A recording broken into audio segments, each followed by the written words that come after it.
Hey guys, Chris here. Welcome back to The Shot. It's been since, April? Since my son's surgery, since I have updated this page and told you guys what's going on. And in the meantime, I've gotten lots of questions about how am I doing, how's my family doing, am I going to be making knives again soon, or what's going on?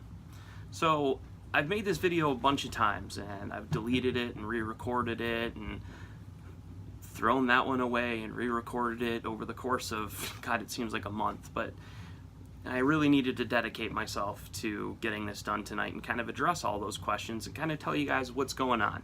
So first and foremost, my son had his surgery in April. It was the third surgery in his progression, which is the final one, other than a heart transplant. And he's doing super good. Like, he's home, and he made it home in record time, and he came home, and we don't have the oxygen tanks anymore. I mean, he can live life like a little boy with some limitations and some worry here and there, but we haven't had an emergency visit to the hospital at all. Everything's been as good as I think it could probably be. And I just can only thank you guys so much for all your prayers and good thoughts for him. We believe in the power of prayer and that it helps, and it certainly did for our little one, and we thank you for that. So, post-Fontan surgery is kind of different than I thought it was going to be.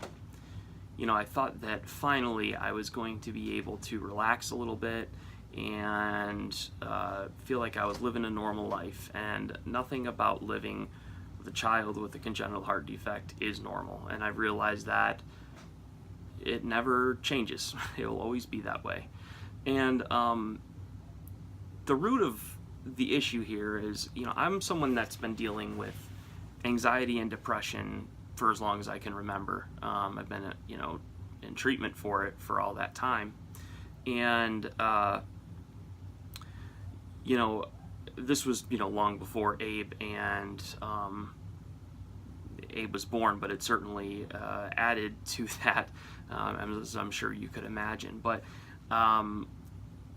we came home, and I had this really weird sensation of kind of not being able to breathe. And the only way I can kind of describe this is in breaths. Like, you inhale and you exhale, right?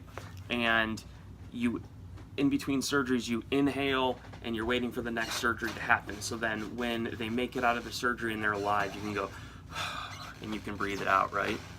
And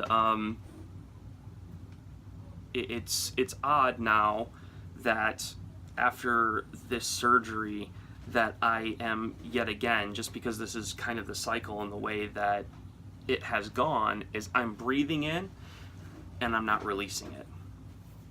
And that's caused a lot of bottled up stress and anxiety, and it cripples me in a lot of ways and makes it to where even the smallest thing can feel huge.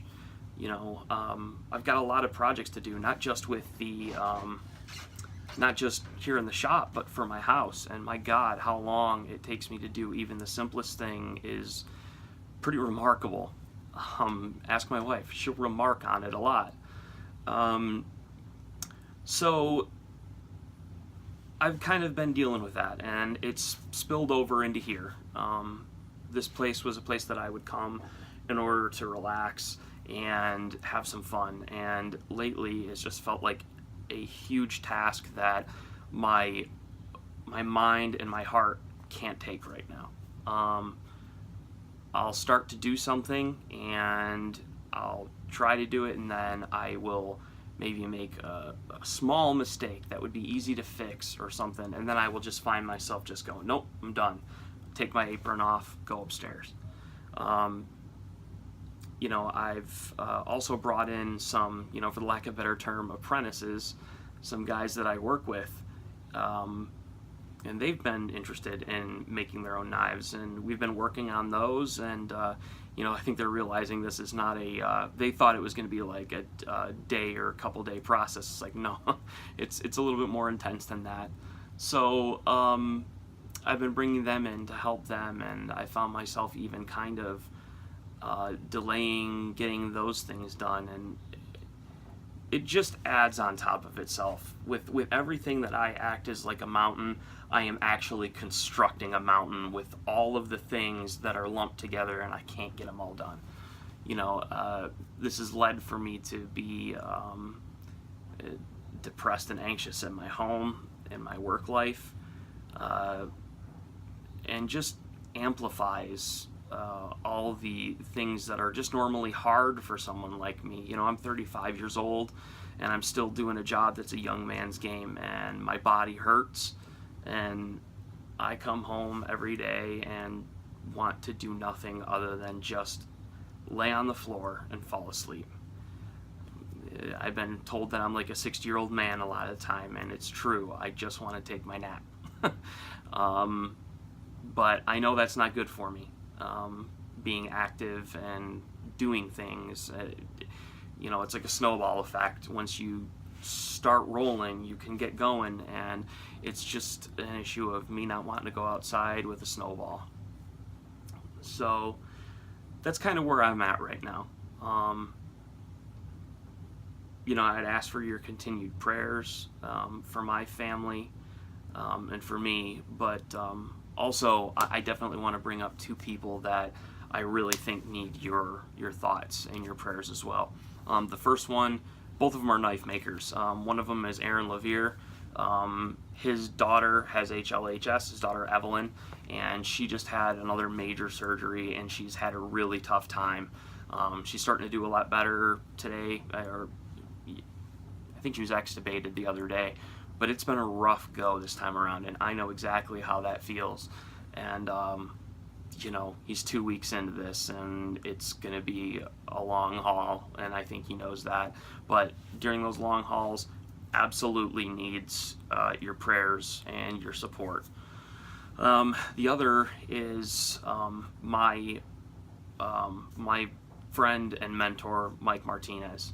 He's the one that started me in knife making, and I would bother him all the time with questions, and I still do from time to time. But if you don't know Mike is a combat veteran from Iraq. He was a combat medic, and he just had a baby less than a year ago.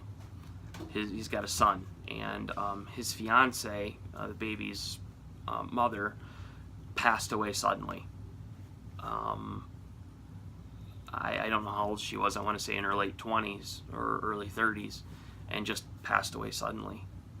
And that's just, now he's got to pick up the pieces and raise his son on his own. And it couldn't have happened to a better man. And he could really use your thoughts and prayers. My family also suffered a loss the other day. My 28-year-old cousin Spencer